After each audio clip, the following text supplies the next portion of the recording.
வணக்கம் நண்பா, நீங்கள் பார்த்து கொண்டிருப்பது சக்திதாசன் உலகம் சேனல். என்னோட பெயர் சக்திதாசன். பஞ்சமி என்று வாராகியை வழிபடுவது எதற்காக அப்படின்னு இந்த வீடியோவில் பார்க்கலாம். எந்த செயல்களையும் தொடங்குவதாக இருந்தாலும் ஈடுபடுவதாக இருந்தாலும் விநாயகப் பெருமானை வணங்கிய பின்னர் செயல்படுவது போன்று வாராகி அன்னையை வணங்கி செயல்படுவதும் வெற்றி கிடைக்கும் என்பது நம்பிக்கை. அதையடுத்து பஞ்சமி என்று வாராகியை எதற்காக வழிபடுகிறார்கள் என்று அறிந்திடுவோம். படைக்கும் கடவுளான பிரம்மதேவர் ஒரு பஞ்சமி என்றுதான் சரஸ்வதி தேவியை படைத்ததாக கூறப்படுகிறது. ஞானத்தை கொடுக்கும் சரஸ்வதிக்கே குருவாகிய அயக்ரீவ் பெருமாளின் மற்றொரு அம்சமான வாராகி மூர்த்தியின் வடிவமாக திகழ்கின்ற வாராகியின் அவதாரமும் ஒரு பஞ்சமி என்றே நடந்ததாக கூறப்படுகிறது. சப்த கன்னியர்களின் வாராகி தேவி 5வது சக்தியாகவும் மகா சக்தி வாய்ந்தவளாகவும் இருக்கின்றாள் என்று தேவி புராணம் கூறுகின்றது. இதன் காரணமாகவே மகா சக்தி வாய்ந்த வாராகி தேவியை பஞ்சமியில் வழிபடுவது மிக சிறப்பானதாக கருதப்படுகிறது. மேலும் வாராகி அன்னையை தினந்தோறும் வழிபட்டாலும் வாராகி அன்னைக்குரிய திதி பஞ்சமி திதியாகும்.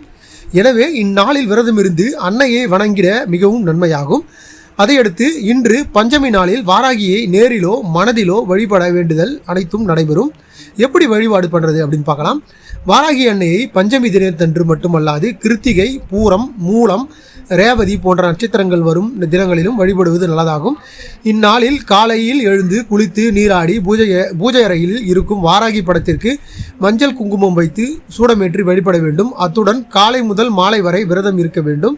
மாலையில் வாராகி அம்மனுக்கு பானகம், உளுந்து வடை, சர்க்கரை வள்ளிக்கிழங்கு, மாதுளை போன்றவற்றை நெய்வேத்தியம் செய்து விரதத்தை முடிக்கலாம். வாராகியை வழிபடுவதற்கு நிறைந்த காரியம் கிடைக்கும். அது மட்டும் இல்லாமல் நினைத்த காரியமும் கிடைக்கும். அதுக்கப்புறம் பார்த்தீங்கன்னா அப்படின்னா துன்பம் நீங்கி வாழ்வில் மகிழ்ச்சி ஏற்படும். மேலும் சிறப்பான வாழ்க்கை கிடைக்கும். வாராகி காயத்ரி மந்திரம் பாருங்கள்.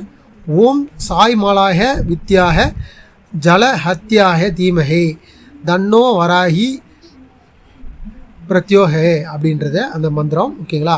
இன்று வளர்பிறை பஞ்சமி தினத்தன்று பிரம்ம முகூர்த்தத்தில் எழுந்து குளித்து வாராகி காயத்ரி மந்திரத்தை தொடர்ந்து ஜபித்து வர வேண்டும்.